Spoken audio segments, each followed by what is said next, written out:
តែឆ្លៃសន្និដ្ឋាននិងការពន្យល់នៃឲ្យកាន់តែច្បាស់នៃចំណីអត្ថបទចង់សង្ខេបប្រាប់យើងច្បាស់ថានឹងការថែរក្សាបរិស្ថានមិនមែនជាទូនីតិផ្ដាច់មុខរបស់រដ្ឋាភិបាលឬអង្គការណាមួយឡើយប៉ុន្តែវាជាការទទួលខុសត្រូវរួមរបស់មនុស្សគ្រប់រូបនៅលើផែនដី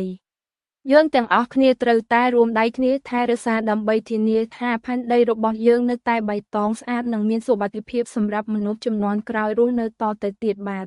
ប្រវត្តិនិងអត្ថន័យនៃទិវាបរិស្ថានជាតិនិងបរិស្ថានពិភពលោក5 ខែមិថុនាជារៀងរាល់ឆ្នាំនៅថ្ងៃទី5 ខែមិថុនាប្រទេសជាច្រើននៅលើពិភពលោករួមទាំងប្រទេសកម្ពុជាយើងផងដែរតែងតែរួមគ្នាប្រារព្ធទិវាបរិស្ថានពិភពលោកដើម្បីរំលឹកដល់សារៈសំខាន់នៃការការពារនិងថែរក្សាបរិស្ថាន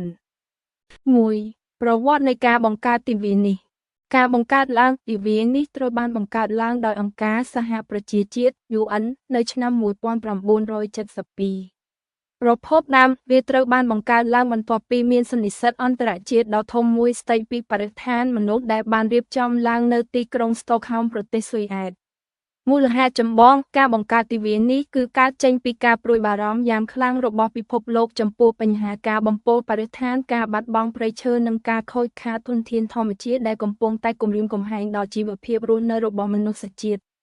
2. មូលហេតុដែលពិភពលោកប្រារព្ធទិវានេះ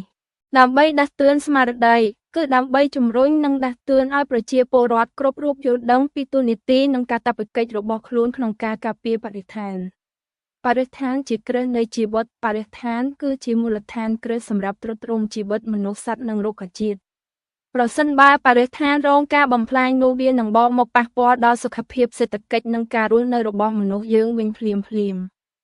សកម្មភាពរួមគ្នាទិវានេះជាឱកាសមួយសម្រាប់អប់រំនិងលើកទឹកចិត្តឲ្យមនុស្សគ្រប់គ្នាចូលរួមក្នុងសកម្មភាពជាក់ស្ដែងដូចជាការដាំដើមឈើការសម្អាតសំរាមការកាត់បន្ថយការប្រើប្រាស់ប្លាស្ទិកនិងការអភិរក្សធនធានធម្មជាតិ 3. សារៈសំខាន់សម្រាប់ប្រទេសកម្ពុជា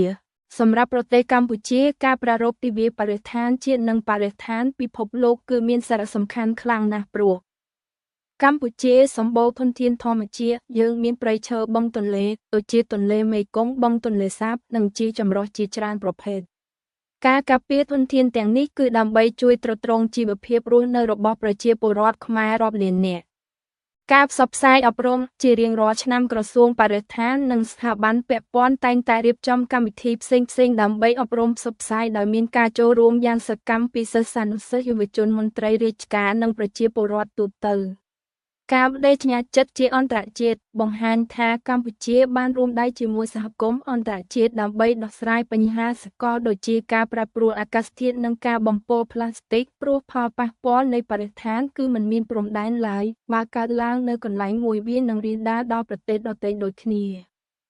សេចក្តីសន្និដ្ឋាននិងការពន្យល់នៃឲ្យកាន់តែច្បាស់